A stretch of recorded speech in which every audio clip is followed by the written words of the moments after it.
Hi, soul friends. It's Tannaz Hosseinpour, and welcome back to another episode of the Minutes on Growth podcast. Today, we have a lovely, lovely guest with us, Kate Champion. She is an author, she's a therapist, and she's also the host of the Living Big Mindfully podcast. Welcome. Thank you so much. It's so great to connect today.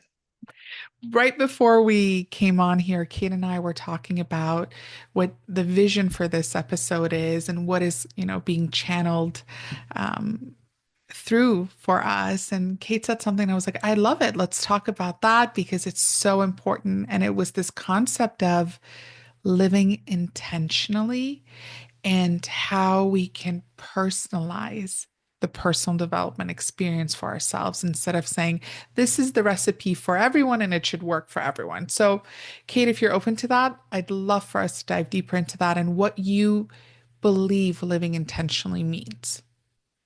Yeah. So great questions. And yeah, I mean, our energy is constantly changing, and therefore, what we need is constantly changing. And when things, curveballs, right, just curveballs or big things or traumas hit us, right, you know, during certain times of our lives, we probably need different things to kind of help us through this. And I find one of the things today I struggle with is this kind of like this one size fits all. If you're having some grief and loss, you should do this. And if you're having trauma, you should do that. And if you're having anxiety, you should do this. But truthfully, I think we all need three or four tools that are really crafted for us based on our own unique needs. And we are all different beings and we don't fit in boxes, right? What works for you isn't going to work for me. What's going to work for me isn't going to work for person C. So that for me is the epitome of living, if that's the right word. I don't know if that's the right word. We'll think about that. That is the beauty maybe of living intentionally is the constant checking in, right? These questions, what do I need? What's coming up for me? How is my energy today? I'm feeling a little anxiety. Which tool from my toolbox is really going to help me today? Again, because a one size fits all kind of overview is not going to help everybody. Mm. So this like notion of remaining curious with ourselves and our needs. Remaining curious and then also experimenting, like we're little scientists. We got to maybe we could have 10 ideas. Like maybe it could be, I don't know, example, a playlist, a walk in the park. If we like the smell of coffee, like taking a big breath in. If we like, art, right? Maybe it's looking at a picture that brings us a lot of joy, right? Ten things, go-to things we can kind of what I call practice and play with. We can play around a little bit. And when that anxiety, I'm just using that as an example because let's Mhm. face it, there's an epidemic of anxiety, right? So when that anxiety hits, then we can begin to notice it in the body, right? Super intentional, right? What am I feeling? What's coming up? Butterflies, tightness, racing heart, whatever, right? That's intentionality. I'm going to stop for a moment. I'm going to check in. I'm going to take a breath. That's intentionality. And I'm going to ask myself, okay, what do I really need here? We're going to label it. Yeah, I'm feeling really anxious. What do I really need here? And for sometimes it might be a walk. Sometimes it might be a nap, right? For some other people, it might be, I really need to listen to that music. For somebody, it might be, oh, I just need some physical touch. We have these amazing bodies and these amazing brains, and we have attached to those like part of our makeup. We have these incredible senses, right? We can look things, we can smell things, we can touch things, things can touch us. We can move our bodies, right? Even if you're wheelchair bound or in a bed, you can still move the body, right? You can still tighten and loosen the hands or scrunch up the face and just go, or take in a breath and let out a breath. So let's use the tools that we're given and then use some intentionality. Let's stop listening to the influence. Let's stop listening to all the you should be doing this and let's not do that. And let's work out what works for us. And again, all you need really to start with is three or four go-to tools that really work for you. And then just try it, right? Try it, practice and play. Mm. Creating that unique blueprint for ourselves based on our you know our likes, our lifestyle, and all of that. And you said like practice and play. I want to dive deep into this of, if someone is being in a dysregulated state, and let's say they haven't done the work before, maybe they've been in this dysregulated state for a long time, and we tell them practice and play, and let's say they'll try it out. Will they get immediate results, or is this something that it's like a muscle that strengthens with time? I love that question. Thank you. So first of all, I'm going to say that that question implies that this dysregulated state is kind of like an all or nothing, right? But it isn't. Our dysregulated states are on a continuum, right? I cannot stand spiders, right? So if a spider were to crawl across here, I'd be like, and if I were to put that on a 0 to 10, I would be pretty elevated. I'd probably be at an 8, right? Something lower might create a little like anxieties, like if I forget something or I'm late to an appointment, right? Then my anxiety is going to be, I don't know, at a 3 or 4. So first of all, we got to gauge, right, and understand that we're not always dysregulated and we're not always regulated. So first of all, you got to set up your continuum. So for me, there's always a 0 to 10, right? It's called the SUDS scale, subjective units of distress, right? Set up your own scale and just kind of imagine it's in a thermometer. And let's throw lower on that thermometer, like, 0 to 2 for me, just pretty calm and pretty regulated.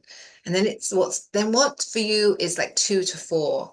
And then what's 4 to 6? And then what is very unregulated when we're getting to the 8 to 10? So let me ask you, what is a mid range, right? So we're going to practice and play on the mid range, right? We're not going to do it when it's low because there's no point. We're not feeling enough. Mhm. And we're not going to do it when it's really high, right? Because we need some different tools and intervention. But let's think what's from like a 4 to 6 on Mhm. your little scale.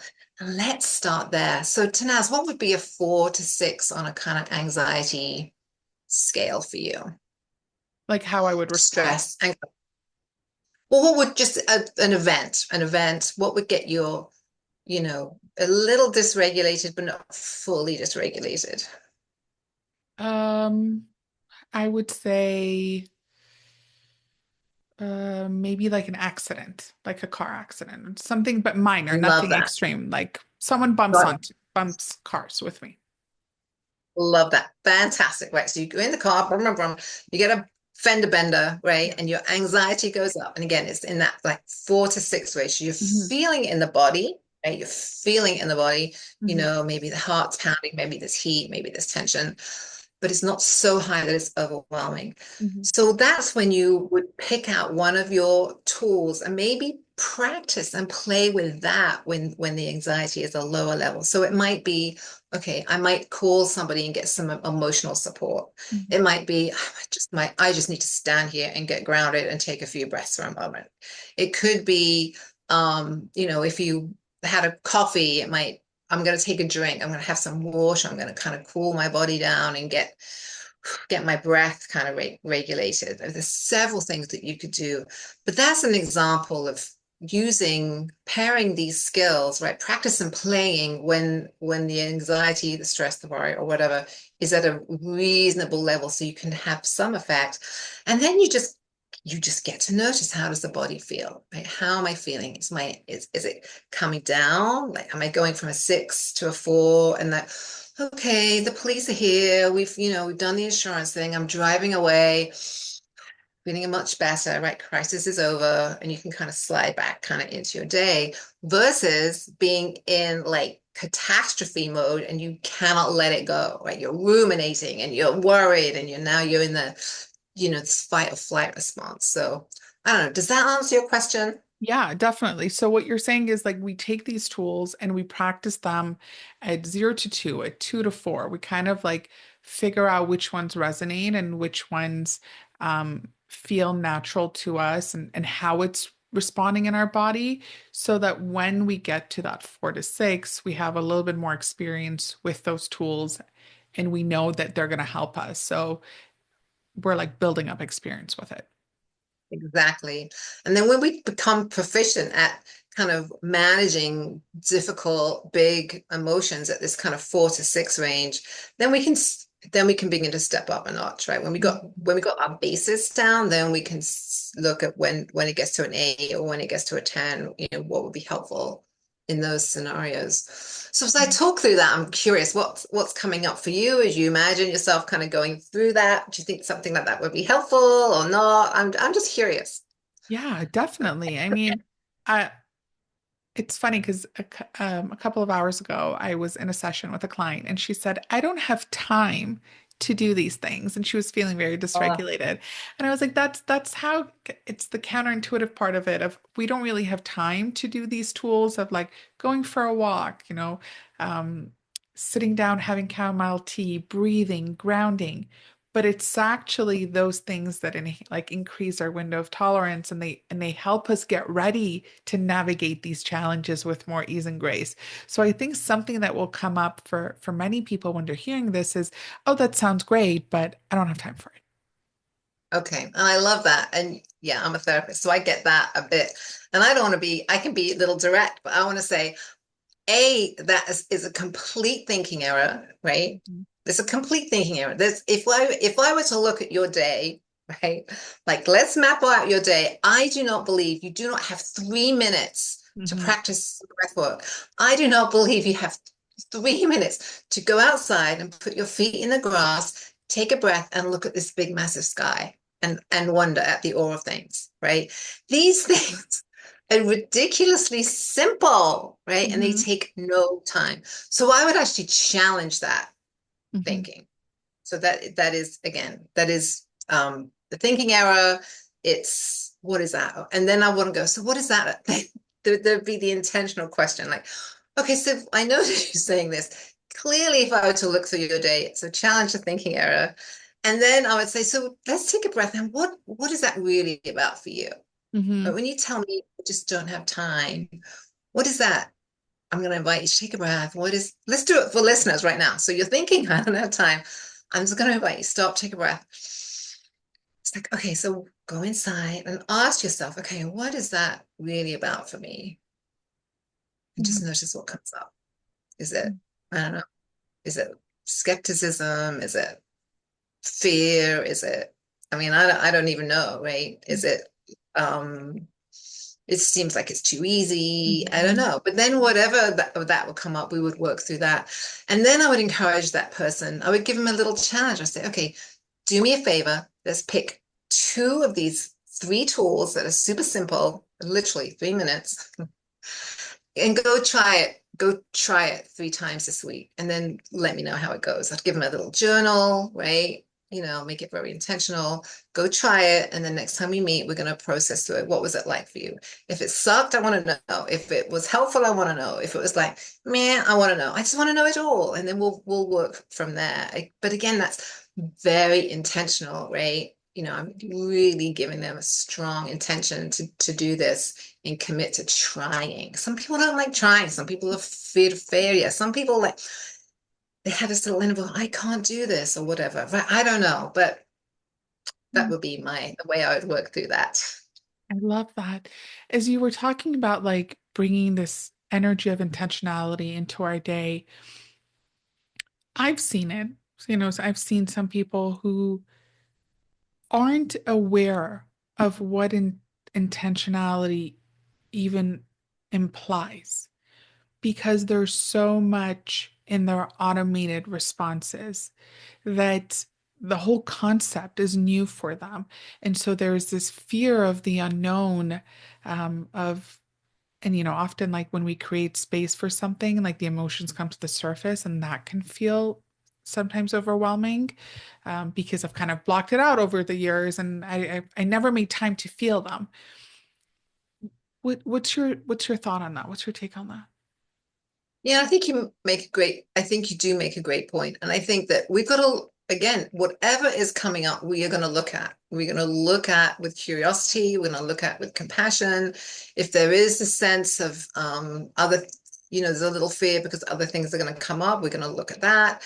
And honestly, the chances are that that is probably maybe an avoidance technique, right? There's a lot of avoidance here, it feels like with this person. So I might kind of look at that a little bit. Like, what would it be like if you didn't avoid this? And if they were still struggling, that person and I would actually do it obviously together in session. We would say, okay, we've got 3 minutes before we end. We're going to do this thing, right? We would do it and we would do it over and over and over and until they can build a skill. And I truly believe, right, because again, we are walking around with eyes and the ability to use our breath and the ability to kind of like self-regulate with a little kind of acupressure point here. I mean, these things take if 3 minutes. So we would choose one or two things and would practice them every time we met until that person built confidence. I think there's a lot here about using intentionality, practicing intentionally. Let's do it right now and building that person's confidence so they can begin to take it with them into the world. So I'm not sure if that answers your question, but those are some things that I would do. Yeah, definitely. I love that you touched on confidence, and it kind of ties into my next question of, your latest book of You Are Limitless. And when I think of being limitless, for me, confidence pops up of, okay, believing in ourselves, um, believing in our capabilities, being self-efficient. What does being limitless mean for you? That's a great question. And I think honestly, it goes back to intentionality, right? For me, it means that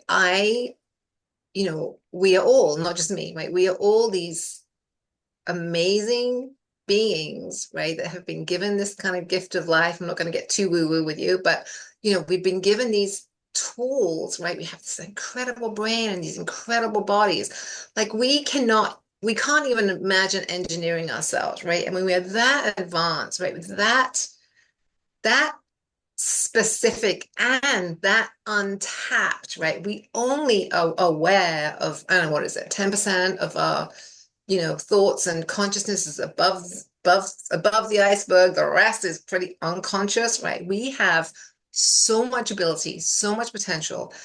And again, the intentionality is like, how can I use my time every day to begin to tap into that, right? My limitless potential for whatever that might happen to be that's aligned with your purpose. Again, because we're all unique. Mine's going to look different to yours, and yours is going to look different to his.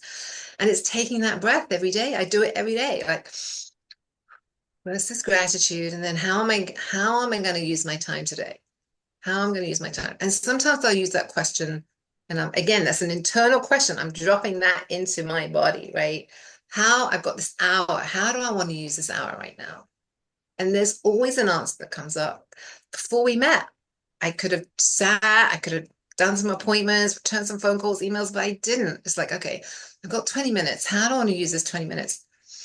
Sat and I took a few breaths and I kind of collected myself, but I made that decision. I think when we can make decisions based on what we really need, that creates kind of this limitless energy. It's an energy, right? Being limitless is an energy. It's not a thing. It's within us, and we just have to keep nudging it, keep untapping it, keep growing it. It's like the most beautiful plant, right? It starts in this little seed, and you keep growing, growing, growing, and before you know it, oh, maybe over a lifetime, right?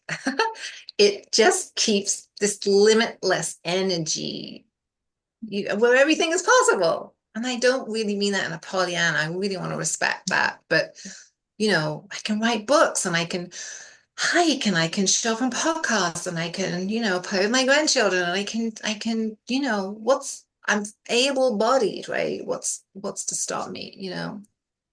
It's such an empowering and even expansive definition, in my opinion, because sometimes we get stuck in this like hustle culture of every moment needs to be filled with something, and we don't really create space for this energy to come to the surface to kind of guide us. So it's like counterintuitive of No, no, no. Exactly as that. I have 20 minutes. I should be doing X, Y, and Z, and that's how I'm going to move the needle. And it's like, no, wait, like let's create some space for these ideas to come to the surface as well. Yeah. And for me, it's about energy. Let's create the space at Hmm. times during the day so this energy, we can foster this energy. Because again, I think all of us as humans are limitless, right? We're limitless on our ability to create. I mean, look at our world, right? We have these iPhones and we're sending people to Mars, and we are incredible. We don't even know. We don't even know what we're sitting in every day when we're putting on our shoes and putting on our socks and being kind of led around by the nose, right? On autopilot, right? Because intentionality is not being on autopilot. That Hmm. is that is not. We are not on autopilot when we're really trying to live in intention. I love that. I love that. As you were talking about intentionality, you mentioned like going on hikes, and I know this is something that you talk often about, like always being a runner, but your connection to nature coming later on in life. Do you think can, being in nature creates more of a space for that energy to come to life?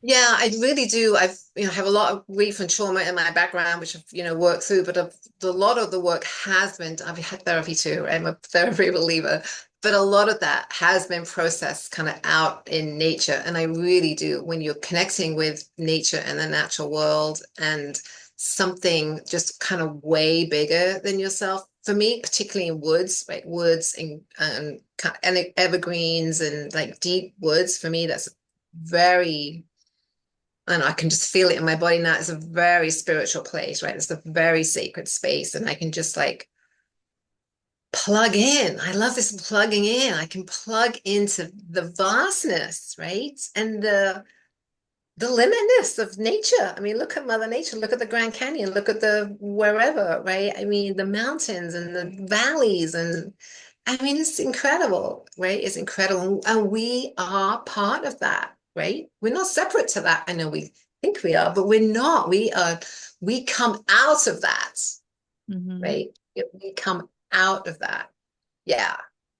Which again is very different concept. So I connect in with that, and I think that is where I get that kind of limitless kind of energy is when I'm out in the woods. Yeah, I love yeah, that. Love that. There's actually a Japanese concept of forest bathing where doctors in Japan prescribe you to go in the forest when you are experiencing a certain mental health or even physical health symptoms. So it really is. So there's so much research behind it. And sometimes people are like, that's so woo-woo. I'm like, no, there's actual scientific research behind that. And it really does help. yeah. Yeah. And it might not be the forest for you. And again, this is where the Mhm. intentionality comes in. Like figure out where your space is. For you, it might be a mountain, it might be a sunrise, it might be a sunset, it might be the ocean, it might be, I don't know, a plain, a valley, I don't know, but figure out where your space is, right? When you can begin to connect into that kind of limitless energy that we are surrounded by every day. And I believe we have it in us. I think we have just covered it up with layers and layers and layers of I don't even know what. I think we all have that seed intrinsically. Mm. So empowering. Someone who's just beginning. So let's say they're just beginning on this journey of personal development and they're going on social media and exactly as you said, content of you should be doing this. And there's no, so they think this is like, this is what I need to do, right? And so you mentioned, okay, let's pick a few things, play around with it. When they embark on this personal development journey, based on your experience, what are some challenges or setbacks that they might face at the beginning of doing the work? Yeah, I think it really goes back to that confidence thing. We're calling it confidence. Sorry about a tickle in my throat. Um, I think that it's going to go back to that. They're gonna probably want to avoid. They're going to want to dismiss. Mhm. Want to rationalize why you can't do this. I want to cough again. But sorry. I think it would be working through that. So I'd encourage them to really, when they have their 3 minutes to do a practice, I would give them a notebook. Like, okay, I want to know all the thoughts that come up, right? Because we all have this inner chatter, right? That's going to help us or it's not going to help us. It's going to be on our team or it's not going to be on our team. I would want to know exactly what that inner chatter is. So when that person brings it into me next time, I'm going to dissect it with them and we're going to look at all of that inner chatter and then we're going to challenge it, right? We're going to say, okay, is this really true that you didn't have 3 minutes or the laundry was more important or you couldn't do this? What do you mean you couldn't do this? You're breathing right now. Of course you can do it, right? Right. And again, help them build that confidence. And whatever the barriers or blocks, we are going to dim. We're going to practice it right there and then. So again, they can begin to build this muscle around some of these skills. But yeah, we're going to break it down. We're going to look at the barriers. And it's likely 95% of the time it's thinking. Mm. The thinking is getting in the way for some reason. Wow, wow. Um, I have a question, and I know this might take us over time, but I really want to get into it because, yes, I love that 95% of it is mental and it's the mindset. Can we talk about trauma in the body? So, trauma that gets stored in the body, we're doing the personal development work, body starts to respond in a different way. Um, yeah, let's talk about that. Yeah, yeah. So I work a lot with trauma. I'm EMDR trained. I use it a lot. It's one of my most favorite tools. And I use it a little differently because when I'm doing EMDR with somebody, I can literally sometimes like I can actually feel I'm an empath, right? So I can feel the energy. I can feel kind of, I don't know, it's kind of weird. I can pick up what they're feeling, but I can also literally see the trauma in their body, like in twitches, like the hand will twitch or the arm will twitch or the leg will twitch. And I will literally invite that person up and invite them to move their body, like shake it out. Like let let's first of all, they don't know they're doing it. So I have to bring their attention, right? It's because it's so unconscious. And trauma is stored in the body. It's in the fibers, in the cells, in the tissues. It's just so it can be so stored, right? And then I invite them to get up off the couch. Okay, let's go move that body. Let's shake out those hands. Let's shake out those legs. Let's shake out those feet, like, and really move. And then let's get some breath going. Right, there's big. And we're going to shake out, and then we're going to do another round, and then we're going to shake out, and we're going to do another round. And we're just going to begin literally on working on shaking out some of that trauma in the body. And then we'll get back to the target at hand, right?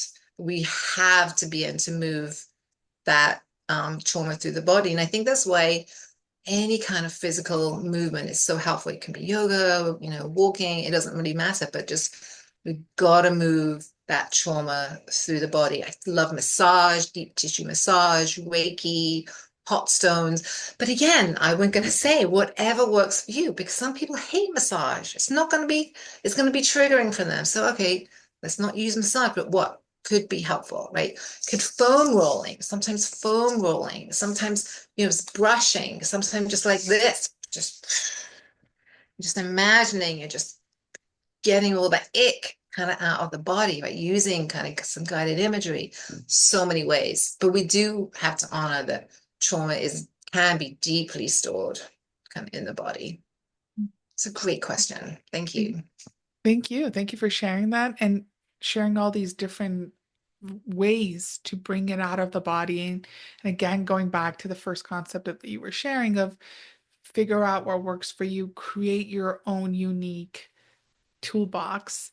And just because something works for even your sibling doesn't mean it's going to work for you. That's That's right. And I really do want to hear that people are unique, their traumas are unique, their griefs are unique, their worries are unique. So you have to have unique tools that work for you. So please just that's one takeaway. Practice, get a list of 10 and then just practice 3 or 4. Get good at those, find what works, and then you can build on that. If you need to, you might not need to. I don't know. Mm. So simple, but so profound. And I love that. I love the I beauty of would simplicity. encourage you all, go do it. Journaling is another great one. Journaling, I mean, I don't know, there's a gazillion things. I should put together a list of 100 things. Yeah, that's so good. And like 100 things for the mind, for the body, for the soul. Yeah, It yeah. really does help because sometimes I was leading this group group therapy program a couple of weeks ago, and everyone was sharing their different techniques, and it was so inspiring because someone would be like, "Oh yeah, I've never tried that. Maybe I should try that," and just kind of feeding off each other, and that's the beauty of community. But yeah, really Absolutely. having these lists to kind of just be like, Yeah. okay, let me pick and choose and try and see if it resonates, see Absolutely. if it doesn't. Yeah. It's like an exercise program, right? We're not all doing Pilates, right? We're Yeah. doing CrossFit and weightlifting and running and hiking, and some of us are just stretching. And right, it's not a one exercise isn't a one size fits all, and our emotional fitness and regulation is not a one size fits all either. It's like we're not all on the same diet, right? We're not all on the South Beach diet, right? Of Yeah. course not. So why would our most precious things, our emotions, our feelings, the things that have happened to us, why would we do the same with that? It doesn't make Mhm. sense. I love that. I love that. I love the analogy you used. Thank you so, so much for sharing. How can our audience hear more from you, get to know you, work with you? Yeah, yeah. So the katechampionauthor.com is the website. The podcast is my passion project. I just love that we have so many conversations. It's all about, people that have done really difficult things, but living really intentionally and a lot of personal growth through that. So the website, the podcast, Living Big Mindfully, obviously the books, You Are Limitless, Never Too Late. I don't know, email is great. You can connect through the website, katechampionauthor.com. And I'll put it in the show notes. Once again, thank you so, so much, Kate, for coming on, for sharing your energy with us, your insights. I love it. I love it when we can have these conversations that are, on surface look simple, but they're so practical that when you do implement, the insights that are shared by you makes the world of a difference. So thank you for simplifying the process and personalizing it for us. You are so welcome. And I really appreciate the invite. Thank you for all the work you are doing. I love your podcast. I've shared it with a few friends. So I just really great to connect today. Thank you. Thank you, Kate, and thank you everyone for listening. Speak soon.